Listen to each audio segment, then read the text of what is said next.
Throughout my life, I've fought many battles. There were moments of loss, but I never imagined betrayal could be this devastating.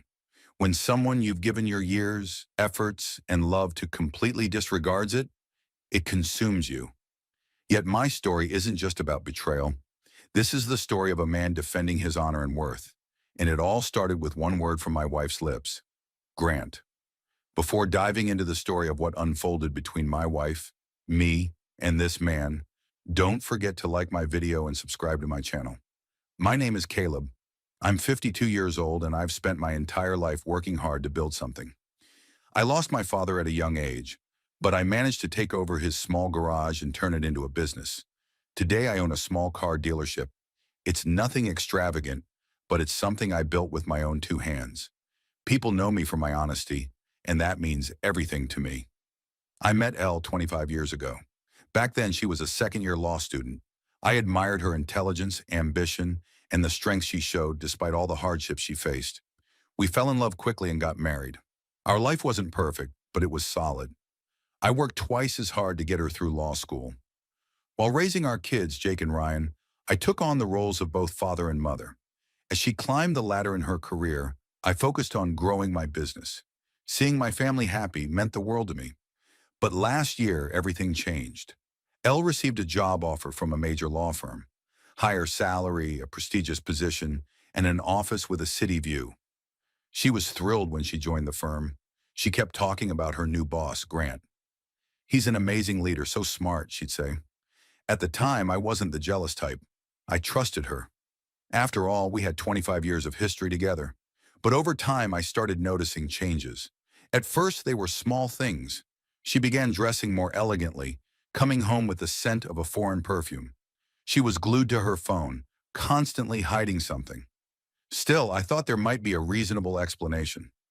Maybe it's work stress, I told myself. Then her working hours grew longer. More business dinners, more weekend events. Every time I questioned her, the fake calm on her face slowly killed me. But the real blow came the night I decided to confront her. That night, after waiting for hours, she finally came home. I couldn't hold it in any longer. "Ella, something's going on, isn't it?" I asked. My voice was calm, but a storm was raging inside me. At first, she gave evasive answers, but I kept pressing, patiently, and finally she admitted it. "Yes," she said, "I'm having an affair with Grant." In that moment, my world crumbled. 25 years of marriage, the responsibility of two kids, all the sacrifices, it all vanished in an instant. But what hurt the most was the complete lack of remorse on her face as she said it. What was next? If you think everything ended there, you're mistaken. The real story was just beginning. After Elle's confession, my life fell apart. But staying silent wasn't my style. For days, the same words echoed in my head. I'm having an affair with Grant. The life I had built over years, a marriage founded on loyalty and effort, had been destroyed by one man's arrogance and Elle's betrayal. But it wasn't going to stay that way. If Grant considered himself a real man, I wanted to see him face me. That morning, as I drove to work, a plan started forming in my head. As I parked my car at the dealership, her words from that night kept replaying in my mind. She had told me, Grant is an alpha, a leader. A leader. My idea of leadership was about sacrifice, honor, and integrity. All Grant knew was how to steal and destroy. If his leadership needed testing, I'd be glad to oblige. It was around noon when Grant showed up unexpectedly at my dealership. Dressed in an expensive suit, he wore a smug grin on his face. Without hesitation, he walked into my office. He sat across from me, crossing his legs with an air of superiority. "Caleb," he began, his tone dripping with condescension, "I think it's time we handle this matter like men. Real men." His words froze my blood, but I kept my composure. I sat quietly, waiting for him to continue. He went on. "Elle and we've formed a connection, an understanding. Your life with her is over, Caleb. I can give her the life she deserves. You, on the other hand," he paused, giving me a disdainful once-over. "You're just a small-time car dealer. We can resolve this matter smoothly if you sign these papers." He placed a thick envelope on my desk. "These documents," he explained, are for a divorce and a restraining order. Elle has already signed them. If you sign as well, this will all be resolved cleanly. Otherwise, his voice lowered, I have a team of 20 lawyers ready to destroy you. Your business, your home, everything. Is it worth the fight? At that moment, the rage inside me erupted like a volcano. I stood up, gripping the edge of my desk, and leaned toward him. You talk about being a real man, don't you? I said in a calm but menacing tone. Let me show you what a real man looks like. Before he could respond, my fist connected with his face. I heard a crack as his nose broke, and he fell to the ground, his face a mix of shock and pain. Listen to me carefully, I said as he writhed on the floor, blood dripping from his face. This is my story, my life. You and Elle destroyed my marriage, but you won't destroy me. If you ever try to threaten me again, it'll be the biggest regret of your life. Grant scrambled to his feet and left my office without a word.